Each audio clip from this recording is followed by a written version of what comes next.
The National Broadcasting Company presents Joel McCrea in Tales of the Texas Rangers.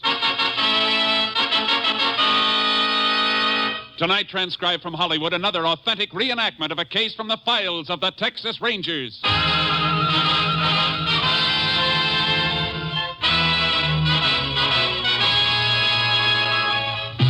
Tales of the Texas Rangers, starring Joel McCrea as Ranger Jace Pearson.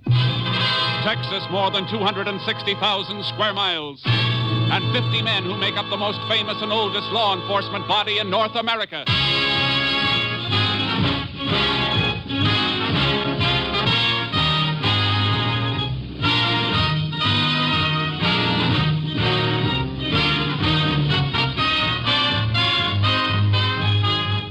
Now, from the files of the Texas Rangers come these stories based on fact.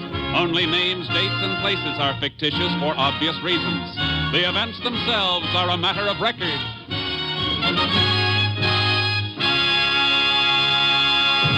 Case for tonight, Soft Touch.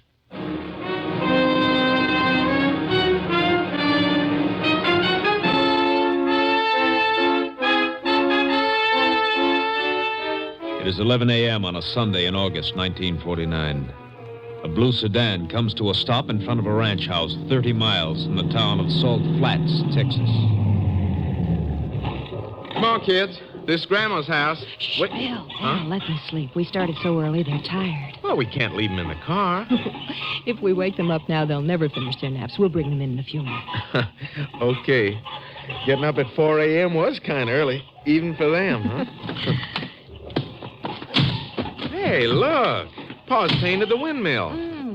Oh, Bill, I love this place. I wish we didn't live so far away. Yeah. We don't get here often enough. Hey, wonder where the folks are. They usually stand in the middle of the road waiting for us when they know we're bringing the kids for a visit. The door's open. Your mother's probably in the kitchen cooking enough food for a dozen. Yeah. Don't smell anything cooking. Ma? Pa? You home? Maybe they're still at church, Bill. No, they're always back by 10 o'clock. The garage door was closed, too. Pa always leaves it open when he's got the car out. Oh, then they must be in back someplace. Yeah. Hey, Ma? Pa, where are you? I've never known your mother to be any place but in the kitchen, Bill. Yeah, but she doesn't hear so well anymore. Let's take a look. Ma? Nobody here, Judy. Bill? Bill, what's that spilled on the floor at the door to the pantry? Huh? Hey, Judy, it looks like blood. Oh, Bill. Ma! Pa! Oh, good Lord. Ma, it's dead. Bill. Bill, honey, come away. Come away.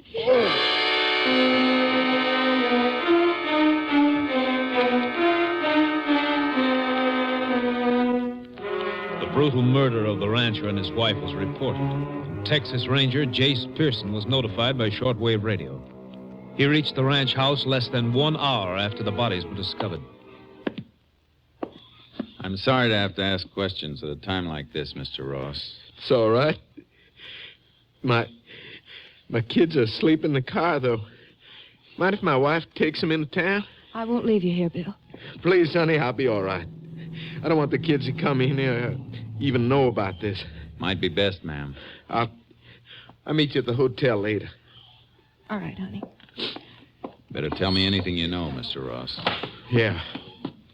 Well, we drove out from Fort Worth this morning. That's my home now. I'm a commercial artist. This is the first time we've been here in 5 months. Hello, Sheriff. Howdy, Ranger. Your wife told us to come right in, Bill. I sure am sorry. Yeah, it's Might have known something was wrong when I didn't see your folks at services this morning. They never did miss. You better go on with what you were telling me, Mr. Ross.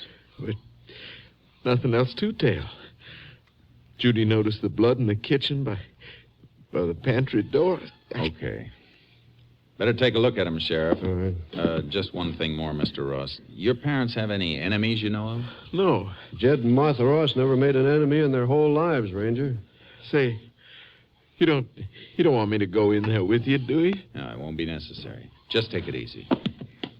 Kitchen's here. They took a pretty cruel beating, Ranger. Yeah. No sign of a weapon, though. Here, help me move the old man's body a little, will you? Right. Easy here. Here. A lot of heavy welts, but beaten to death and then put in here. Blood comes mostly from hemorrhaging, though, not so much from cuts. You'd think a weapon would have cut him up more than that. Unless it was wrapped in something. Only one other thing I can think of.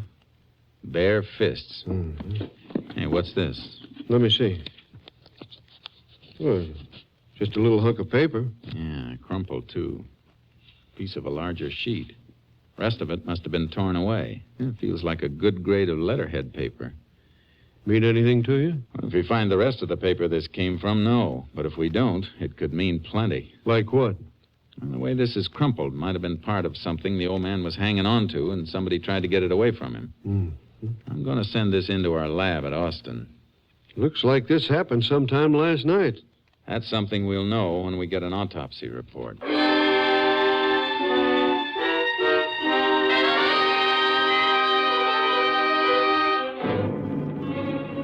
Called to have the bodies and the piece of paper picked up. Then we checked around the outside of the house. The gravel road wouldn't hold a car track. But behind the house, we found marks where a horse had been tied. I got charcoal out of the trailer, and the sheriff got a horse from the ranch barn. You went right toward the southeast quarter. Ross has 200 acres and cotton down there. Yeah, I see it. Might have ridden over there yesterday on one of his own horses. No, horse that made this trail wasn't one of Ross's. Pony we're following has a spread hoof. Whoa. Look. See the marks? There's a bar across the frog on the right forefoot. Yeah. Wondered why you were checking the shoes on the horses back there in the barn. Yeah, that's why. Who owns the adjoining place?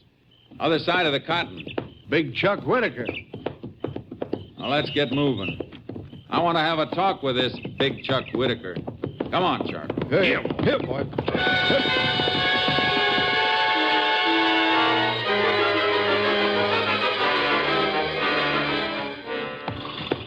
Yeah, I was over there yesterday afternoon, but I didn't kill nobody. Well, that's very interesting, Mr. Whitaker, because we didn't tell you anything about anybody being killed. I know you didn't, Ranger. My phone happens to be on the same party line as the Ross Ranch. I heard their son Bill call when he found him this morning. You make a habit of listening in? I had a call to make. I picked up the phone I heard. Couldn't help it. Now, if you're through asking questions, I'd like to go back to mending this harness. That can wait, Chuck. You're not exactly broken up about losing your neighbors. Ranger, I got troubles enough of my own. Why did you go to Ross's yesterday? What time were you there? In the evening, just before sundown. Ross was fixing to have some crop dusting done again. I wanted to talk to him about it. How about doing the job for him? No, Ranger, the crop dusting plane comes down from Salt Flats. Oh. Well, go ahead, Whitaker. Yeah, the last time Ross dusted a spray he carried over on my place. Some of my cattle watered down near that cotton, made them sick. Yeah, Ross say he'd watch out for it? Yeah. And that was all? That was all. And I come home. All right, Whitaker. Come on, Sheriff. All right. So long, Chuck. Yeah. Easy, boy. Here. Here. Hey, wait a minute. Whoa. Whoa, Chuck. Yeah, Chuck? Yeah, I just thought of something. When I left Ross's place just before dark, a car drove up as I came around the house. Who was in it? Man, that's all I know. You didn't see his face? No, only thing that makes me think of it was something I noticed. Car wasn't from around here. Oh, how do you know? Well, they had one of them fancy frames around the license plate. You know the things I mean, that got the name of the town stamped on it. Did you notice the stamp? Yeah. Car was from San Antone. San Antone, huh? Thanks. Yeah. Let's go, Sheriff. Get up, Chuck. Here. Good thing he noticed that car and remembered it. Might be a big help. Yeah. Might be a big lie, too. That man's hard. He just acts hard, Ranger. Kind of sour since his wife ran off with one of his cowhands a few years back. But he don't need no harm. Maybe not. He makes a bad impression. He's liable to send more flowers to Ross' funeral than most anybody around. I've known killers to do that before, too.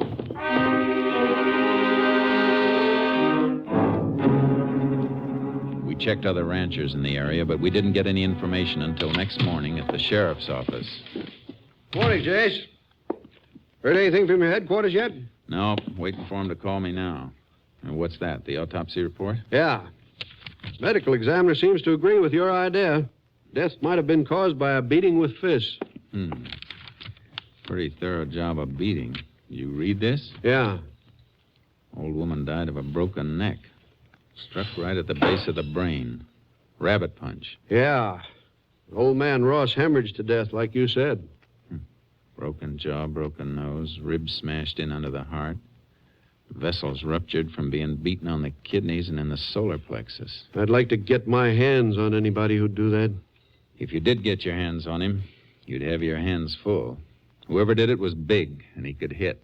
Plenty hard and in just the right spots. You still got Chuck Whitaker on your mind? Only because he fits the bill in a few ways. Never hurt nobody before. No, but he's a bitter man. That kind can... Excuse me. Hello? Yes, he's here. Yeah. For you, Jace. Captain Stinson calling long distance. Thanks. Hello, Cap. Hello, Jace. Just got a report on the scrap of paper you sent in. Special type. The paper stock indicates the original sheet was a letterhead printed in the government printing office at Washington. You know which bureau? No, but we're checking. Try and find out if any department there has had any correspondence with Jed Ross recently. That's what we're doing. But don't expect anything in a hurry. I won't. Bye, Jace. Bye, Captain. You find out where the paper come from? Yeah, some government office in Washington. You been checking on that car from San Antone? One Whitaker told us about? Yeah. Nobody I found saw it. How about you? Nobody. Seems like the only one did see it was Chuck Whitaker. I hate to admit it, Jace, but it's beginning to look that way. Let's get our horses. I want to see Whitaker again.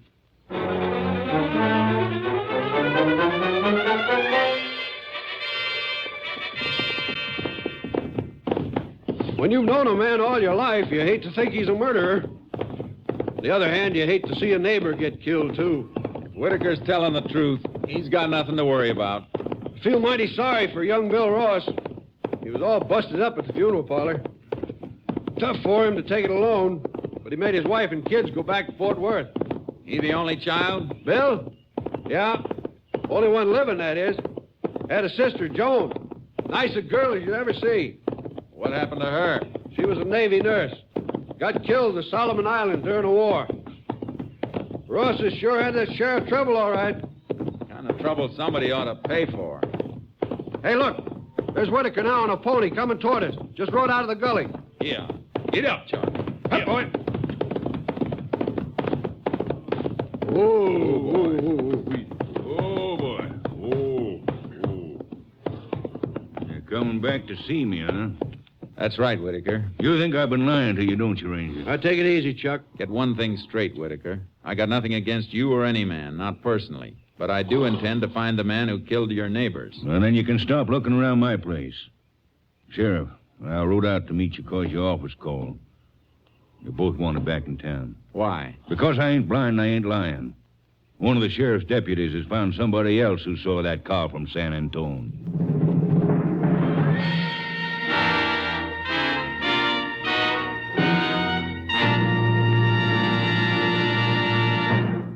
You are listening to Tales of the Texas Rangers, starring Joel McCrea as Ranger Jace Pearson.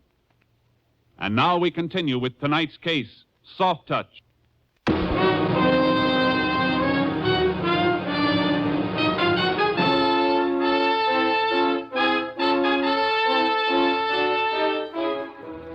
We went back to town and from there to a roadside cafe about 15 miles out the state highway. Yeah, I sure did see the car, like I told the deputy. It had that thingamajig on the license plate.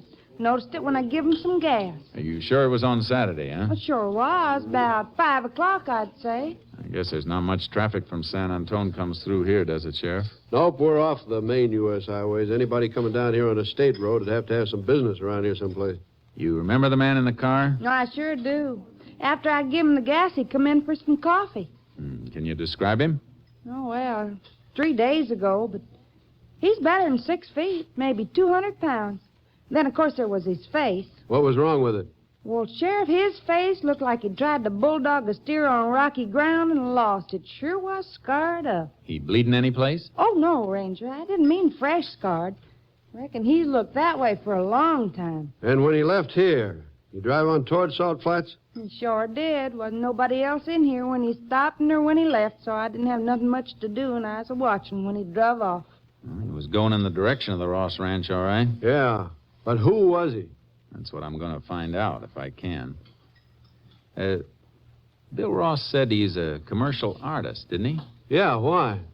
Because I want to bring him out here, get a detailed description of that face, and see if Ross can draw something that comes close to it.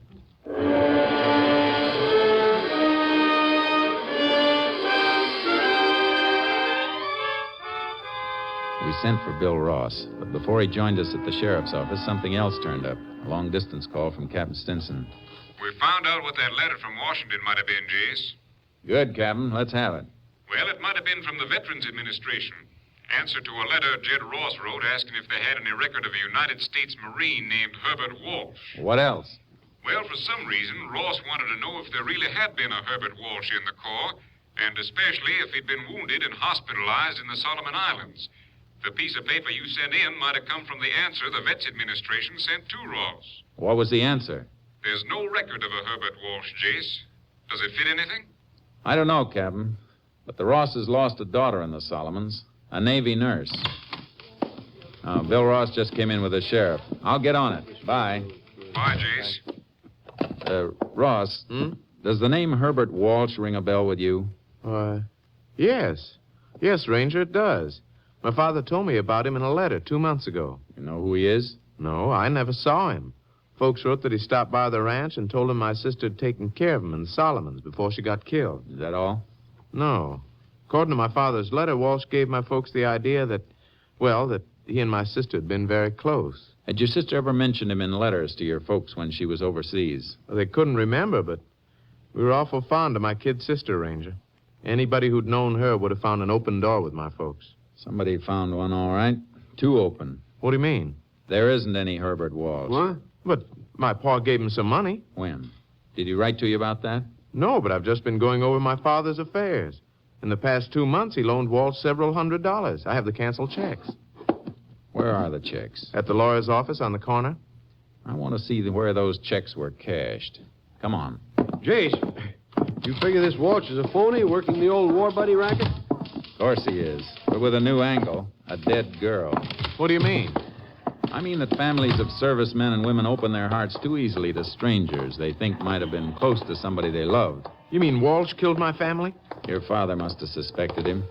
He wrote to Washington and found out Walsh had never been in the Solomons or the Marines. And when Walsh came the last time, your father called his hand with a letter he'd gotten from the VA. Here's the building where the lawyer is.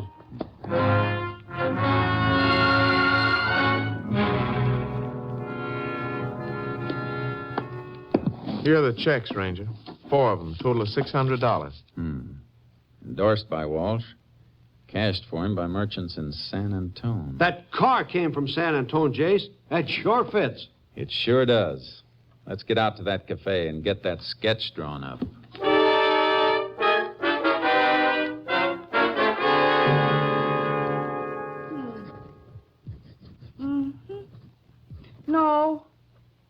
No, it weren't quite like that around the eyes. There was, marks around the eyebrows.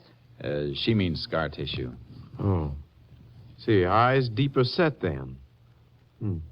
Like this? Yeah, sure would. The nose didn't come out so far. Had a kind of a dent in the middle. Take that out. Here. Like that? Hey, that's fine. That's real good. If somebody knew the man, would they recognize him from that? They sure would. That's almost a spitting image, I'd say. Thanks a lot, ma'am. You're sure welcome. I'll take that bill. Thanks again. Come back. Well, he ain't the prettiest fellow I ever saw. I don't know. My folks said that, too. But Walsh told him he'd been in a Jap prison camp, been treated bad. Walsh was lying, if Walsh is his real name. Must have got beat up someplace, Jace. Yeah, and I've got a hunch I know where. What do you think? In a prize ring. The man who killed your folks was a professional fighter. You figuring that just because of his face? And one other thing, don't forget that autopsy report, Sheriff. That's right. Well, you remarked right then that the fellow who threw those punches knew what he was doing. I'd sure like to get my hands on him. 2 old people, and getting at him through my kid sister. Don't think about your own revenge. The law will take care of that. Yeah, but no law can bring them back to life. Drop you at the office, Bill, you and the sheriff. I'll be in touch with you later. Where are you going, Jace? Out of your territory. San Antone.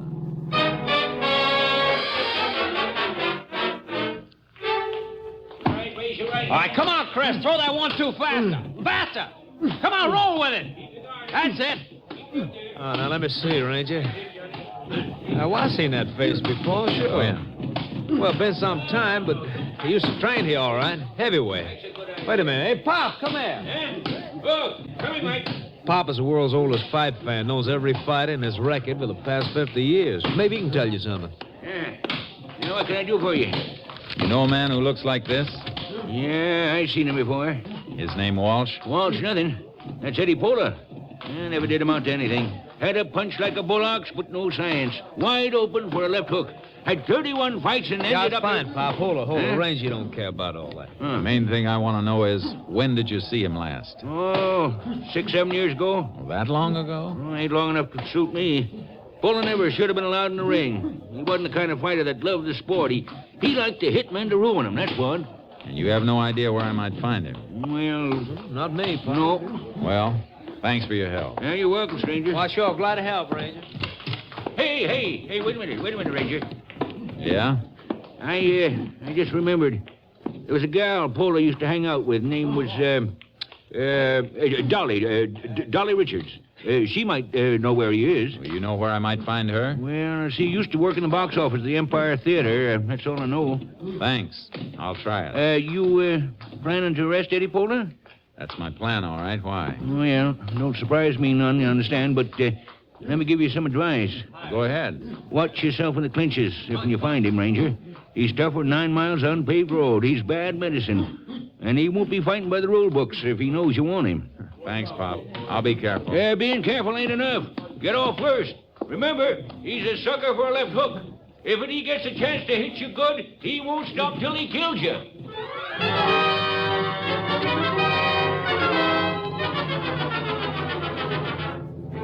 I checked the Empire Theater for Pola's girl, Dolly Richards, but she hadn't been seen for years.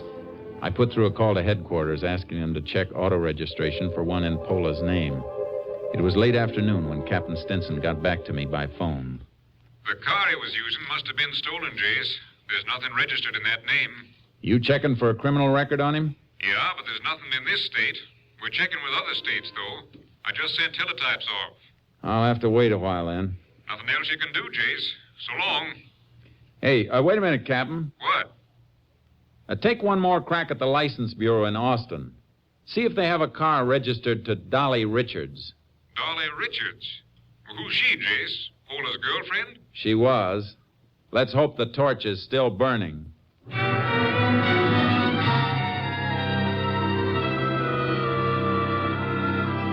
didn't move from the phone until the captain called back. This time he had something. Here it is, Jace. Car registered to Dolly Richards. Texas license T49753. Her address is RFD number 4 on Farm Highway 73. It's a turnoff north of Tilden. Well, that doesn't sound right to me, Captain. Car I want had San Antone marked on the license plate frame. That's still all right, Jace. Dolly Richards bought the car 6 months ago from a San Antone dealer. Frame might have been on there. That's better. Any out-of-state record on Pola? Not yet. You want to wait another hour or so? No. You can give me word by short wave. I'm heading toward Tilden.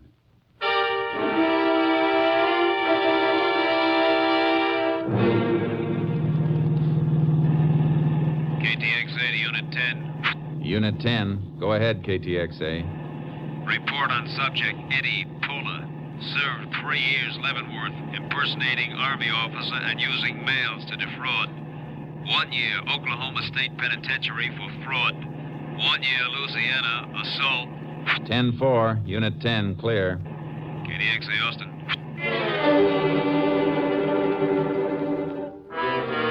I took the turnoff north of Tilden, headed for the sprawling country ribboned by Farm Highway 73. It was midnight when my headlights picked out the mailbox and the name D. Richard. I left the car on the road and slipped up to the house. It was dark. I knocked. All right, Eddie, all right. Don't blow your top. Not a tired kitty. Pola isn't home, huh? Pola? I don't know anybody by that name. You can save the static, lady. Where was he last Saturday night? He was right here with me. During the late afternoon and evening? You heard her, Ranger. Oh, Eddie, I didn't know you was in. He knocked, and I thought you'd forgot your key All again, right, so- Dolly, shut up. Like we said, Ranger, I was here last Saturday. I know somebody who says you weren't. Described you well enough for this to be drawn. Good likeness, too, Pola. I was here. What are you going to prove with the drawing? I'm not going to prove anything with the drawing. But I'm going to have an eyewitness prove that you were near Salt Flats Saturday when Jed and Martha Ross were murdered. Murdered? Shut up, Dolly. Forget to tell her about that part of it, eh, Pola? Maybe you forgot to tell her about the checks to Herbert Walsh, the Marine the VA never heard of. Where's that letter you ripped out of the old man's hand? All right, Ranger, I'll show you. Come in. Yeah, it's over here, and...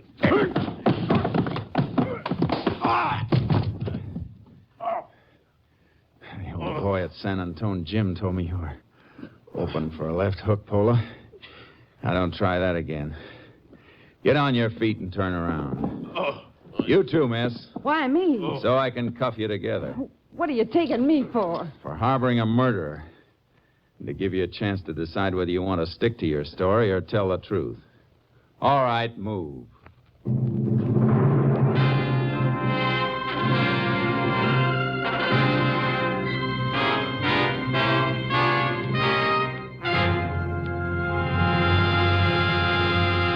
Dolly Richards turned state's evidence against Eddie Pola. Pola was tried, convicted, and sentenced to death in the electric chair.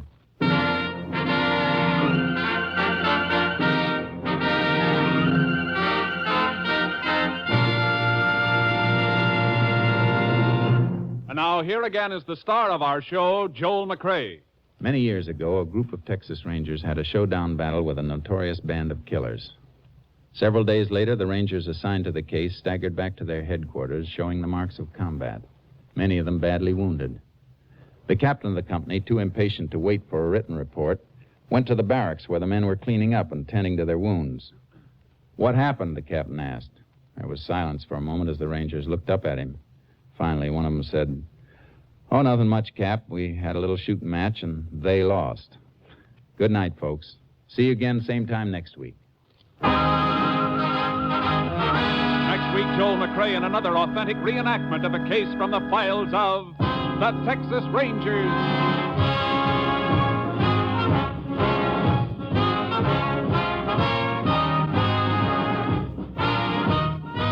Joel McCrea is currently seen starring in the Universal International Technicolor production Saddle Tramp. Tonight's cast included Tony Barrett, Paul Frees, Mike Barrett, Tom Tully, Bill Johnstone, Byron Kane, and Virginia Gregg. This story was transcribed and adapted by Joel Murcott, and the program was produced and directed by Stacy Keach. This is Hal Gibney speaking.